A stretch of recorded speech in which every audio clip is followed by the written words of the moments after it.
All right, we're back, our final segment of this chapter, and we're going to talk a little bit about some of the theories that have an impact on our understanding of social development. The first one I wanted to talk about was Freud, and so Freud is really his theory is called a psychosexual theory. Because he's creepy and he likes to call stuff scary names. But what he means by that is that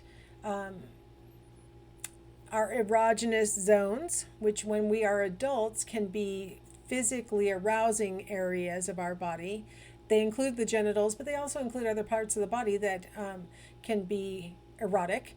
When we're babies, those areas are going to contain our psychic energy at different degrees. And so, for example, when we are in the oral stage, which is from birth to about a year and a half. This chart that I got off the internet, it says 0 to 2 years. But it's about 0 to about 1.5 years of age, according to Freud. Because the mouth is so sensitive and stuff like that, the baby has all of its psychic energy, all of its libido, which is the part of our unconscious that's motivated by seeking out pleasure.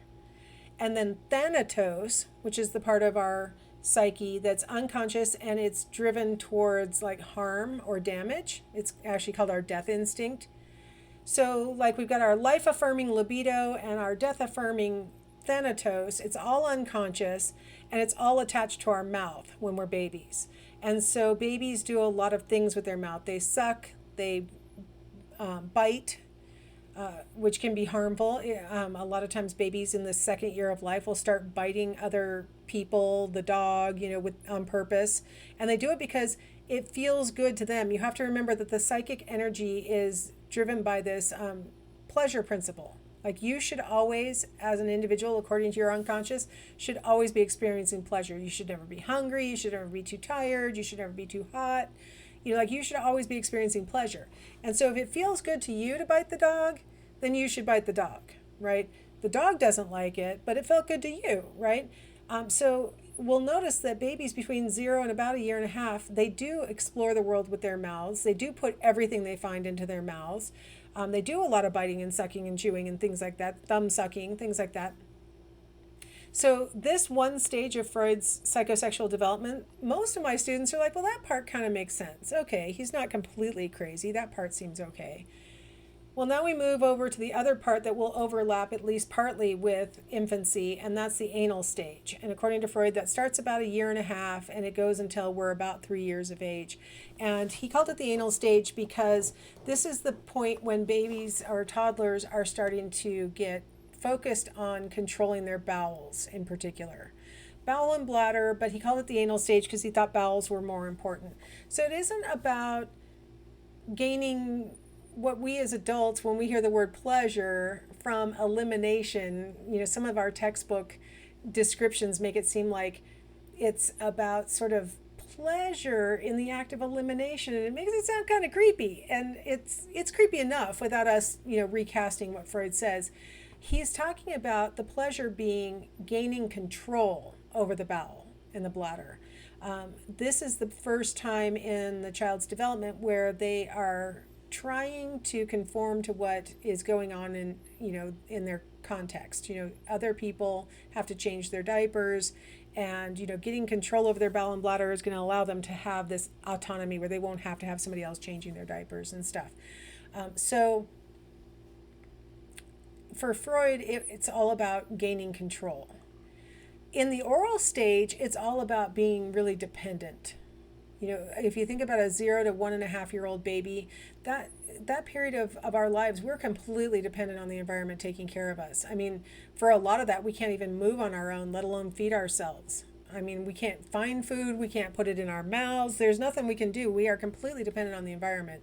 So for Freud, that oral stage is characterized by just overwhelming dependence, and the anal stage is characterized by trying to gain control of your own environment in like this very kind of small way in the form of bowel and bladder control. Now, during these stages, our environment needs to support us in our fulfillment of these needs for dependency in the case of the oral stage, or control in the case of the anal stage, to the degree that we need that support. And this is really where I almost feel like Freud is telling me to throw my hands up, because it's like, as a parent, how are you ever going to do it correctly? Because he says we need, as parents, to meet the needs of the baby or toddler to the degree that the baby or toddler needs it. If we overindulge them and give them more support than they need, we can end up causing a fixation in them. If we underindulge or we undersupport them, we can end up giving them a fixation. So it sort of feels like a teeny tiny bit hopeless. If he says if we wean our baby too early, so the baby needed to still be at a bottle or breast, or needing a pacifier or whatever, and we wean them too early, we can end up giving them an oral fixation. If we let them drink from a bottle or breast or suck their thumb too long, we could give them an oral fixation. Now, that the way we would know that a person has an oral fixation is that as an adult, they will display certain behaviors that are evidence that they still are getting excess pleasure from their mouths. So, for example, they talk a lot, they smoke, they overeat, they chew gum all the time, always have a water bottle with them. That's like 100% of the US population anymore. These kinds of behaviors would be an indicator that they get a lot of pleasure from their mouths. And then overarchingly, personality wise, he would say that a person who's fixated at the oral stage is, as an adult, behaving in a dependent way rather than being an independent, autonomous person who makes their own decisions and takes care of themselves and things like that. You would have an adult person who is looking to other people to support them and take care of them. So he thought that fixation at this oral stage would give us behaviors and habits, but also a personality disposition that would make us dependent instead of independent, which is what he says we're supposed to strive for. Now, if you overindulge the anal impulses, so as the parent, what that would mean is that you delay potty training. So if you potty train your baby later than Freud thinks you should, then you can end up with a baby who has what is called an anal expulsive personality. That's specific, isn't it? Anal expulsive personalities show a lack of personal control, is basically, in a nutshell, what an anal expulsive personality is like. So you have a person who tends to be late all the time. They're very messy. They don't clean up their rooms or make their beds or iron their clothes before they put them on. They basically just, do not take responsibility for things that they should take responsibility for. They should show that kind of personal control. Now, if you potty train your baby too rigidly, so well before when Freud says they should be ready, you can end up causing an anal retentive personality type. Another attractive one.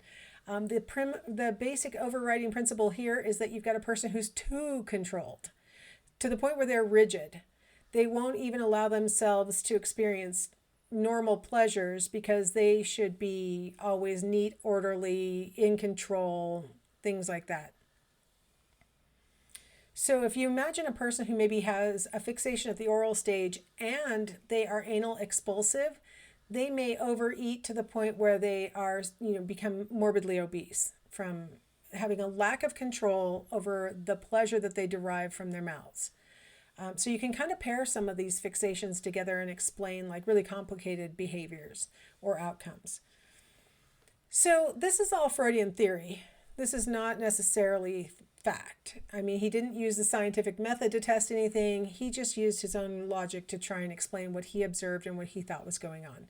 Now, you'll notice there's more to this chart, and I blurred it out because I didn't want you to be distracted by it. But as we go through childhood and older childhood and then into adolescence, we'll finish out this chart. So that's the beginning of Freudian theory. So hopefully I gave you enough for you to kind of see where that's going. Now, one of Freud's followers was Erickson, and he developed a psychosocial model of development.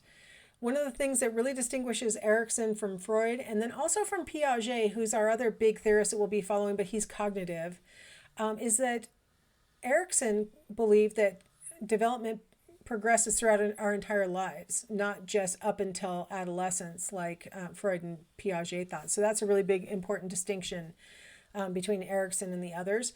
But remember, Erickson is a Freudian at heart. And so there's not a lot of research to back up his theory either. One thing that's nice about his theory is that it just seems so intuitively like it might be right. It seems pretty intuitively correct. So let's see what you think about this.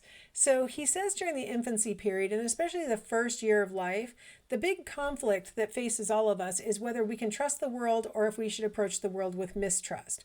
When we're infants, our world would really be our parents or whoever's in the household with us.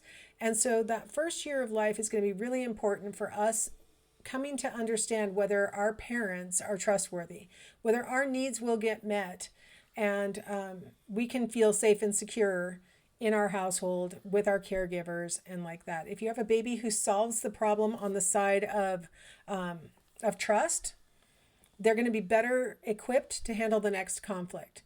If they solve the conflict on the side of mistrust, it's going to make it harder for them to successfully navigate the next stage. So it's kind of cumulative, this model. The idea that, solving one problem determines how well you'll be able to solve the next problem.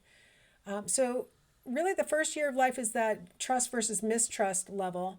The next 2 years would be the autonomy versus shame and doubt phase, where you'll notice toddlers and young, 3 and 4 year olds, they're oftentimes saying, I'll do it myself.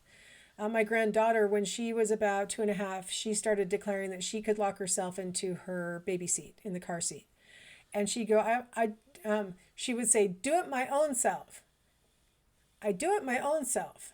And, she couldn't really get it locked in there, but she wanted to go through the act of doing it. Now, that's a high stake error to be making if, you can't just let her go through the motions and say, well, good enough, you got to lock her in the baby seat. And so sometimes she would get really upset if after she had done it her own self, her parent or grandparent checked and made sure that it was really locked. She would get really bent out of shape that we didn't let her do it her own self. She had done it well enough, leave me alone. She was showing a lot of autonomy, and that's really a great thing. And you don't want to foster shame and doubt by saying, oh, you can't do it, let me, or you did it wrong, you don't know what you're doing. We would just reach in and snap it shut and just make sure that she was safe was our approach. My dog is barking. I apologize for that. I think my husband just got home. Hold on a second. I wish I could, maybe I can pause it and I can go get the dog to be quiet. I'll be right back. All right, I'm back from the dog barking, and this would be a great time to be able to edit video, but I don't really know how. So this is, again, when I will remind you, I'm not a YouTuber. I'm just a professor who's trying to give you lectures. So anyway, as we were discussing, the autonomy is what we want to foster. We want children to feel like if they try, that's good, and we want to reward that, and we don't want to foster in them this sense of shame and doubt that their efforts are always going to be inadequate and they never are good enough, and just stop trying. You don't want children to internalize that kind of learned helplessness. And so giving children choices, you may have read in articles where they say, if you're making breakfast, you give them a choice. Do you want yogurt or do you want cereal? And both things are equally fine for you. In your perspective, you're like, I don't care which one they pick. But they feel like they got to pick something. So they can pick the thing that they want from the ones that you've offered.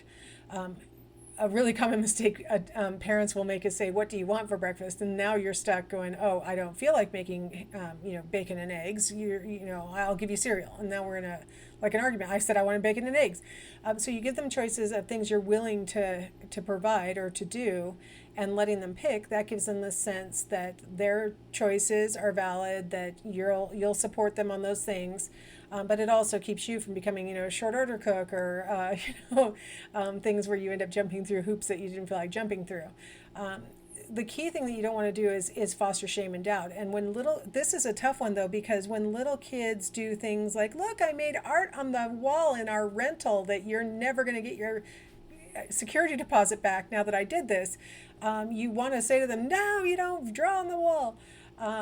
You would like to react in a way that makes them feel bad for having drawn on the wall, right? But there are different ways to convey that message without making them feel like their efforts are bad, that they're a bad kid for doing those things. So, wow, this is, it's beautiful. I love that you like to do art, but honey, you cannot draw on the wall. The wall is not for art. I've got paper here for you. Here's your table. This is where we do our art. I love your art. Let's do it here. Let's do some right now. That kind of thing, and then try and get that stuff off the wall. The magic erasers actually do a pretty darn good job. Anyway, and actually, I saw on the TikTok how to make a magic eraser out of a regular sponge and baking powder. So if you don't want to buy a magic eraser, anyway, things you learn when you have little kids, how to get stuff off walls. So there are lots of ways to handle things, and of course, I just want to finish this social development thing by saying, you know what? As parents, we all mess up sometimes. Like I said with the Freudian theory, it's like, how do you not mess up your kids given what he said? If you overdo it, they end up bad. If you underdo it, they end up bad. Like, what?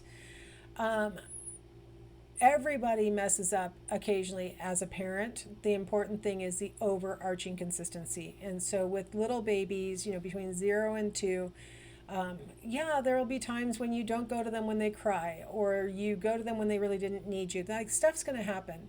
But what is important is the overarching reliability, consistency, and responsiveness that seem to be the best for like getting into synchrony and fostering, healthy emotional development in babies that are going to become children and then one day will become adults.